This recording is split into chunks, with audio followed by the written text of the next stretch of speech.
Spiller Nation? It's me, Light Spiller.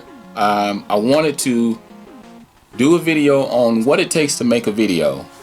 This is more of kind of a guidance, and I'm gonna try to add in some steps here and there to help people out, especially for those that either are thinking about starting a channel, because regardless of what time and day and age we are, you know, with YouTube being so big and so vast, people are always going to want to be able to do their own thing, add their own content, and be a part of this community, this gaming community, vlogging community, whatever, entertainment, whatever thing they want to do.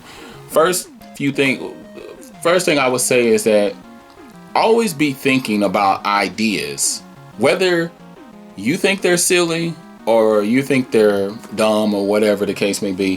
What I do, and I'm just going to come from that standpoint, what I do is I'm always constantly writing down ideas, whether they're random, whether they're really solid. To me, they may be solid. I'm always constantly writing down ideas. So I would always say that write down your ideas. Make sure you come up with ideas that make sense to not only to some sort of degree. And so with that, also keep in mind with staying on subject, like with this video being titled what it takes to make a video, staying within that grasp, then also being mindful of the time frame. Some of you new YouTubers or people that's been in it over a year and they're wondering why people are not watching videos. Sometimes you got to be careful about going past a certain time frame. Try to keep your video in the somewhat 5-minute to 7-minute range. Attention span is very vast in this time frame. It's very microwavable, so people are like in and out. So make sure you come up with good ideas, always constantly writing new stuff, always expecting new things. Make sure that you comment on each comment that's being left on videos. It's important that you keep that line of communication with your viewers or your subscribers. I love viewers. I genuinely love my subscribers because there's people that come back. Oh, I love viewers because they keep coming back. I love subscribers, but I love the fans because I know the fans are definitely coming back regardless of what the situation is. But make sure you keep that line of communication going.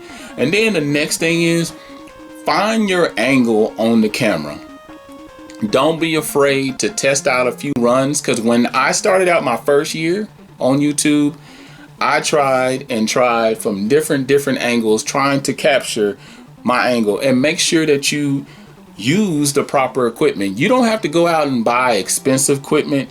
Just make sure that it's clear, that it looks visually pleasing to the eye.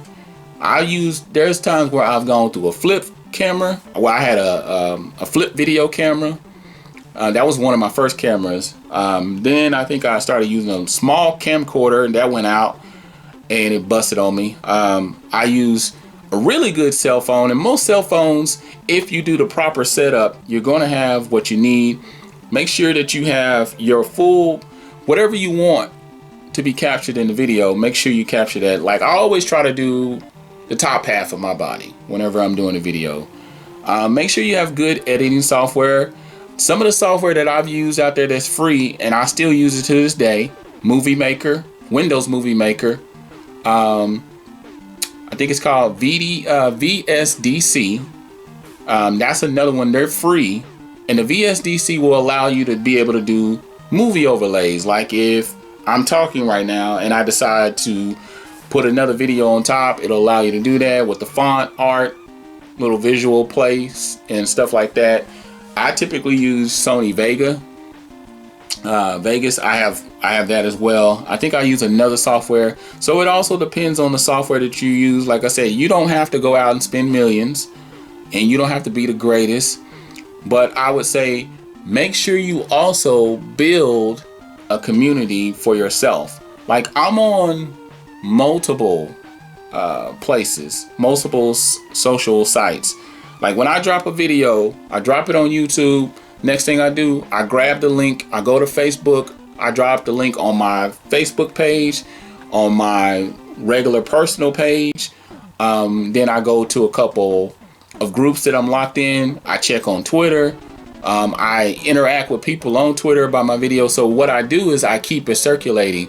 Make sure that you're using, when you go down to your tags, make sure you use trendy topics on your, as far as the title. Then you get down to your tags. Make sure you use trendy tags that, you know, you can Google stuff. So whenever I do tags and stuff like that, I make sure it's trendy, it's up to date. I try to keep my videos short. I try to make sure I use good camera angles, edit, use music in there, use it vaguely in the background, because that keeps people, it sparks memory for people. So it's good to do those things. But yeah, the interaction, great video, camera angles, good lighting is definitely important. Not using proper lighting will not give you, it will not be visually pleasing. You'll go back, and if you know you can't make it through your video, then it's probably not going to be worth watching. These are just a few tips just to help you out, to help your channel grow. If you're starting, if you've already started and you're looking to dive into more, make sure you interact with other channels. Do video responses. We still can do those things, even though they try to tell you you can't. You can. That way you build a new streamline of other YouTubers, other subscribers, viewers, yada, yada, yada, and all that other good stuff.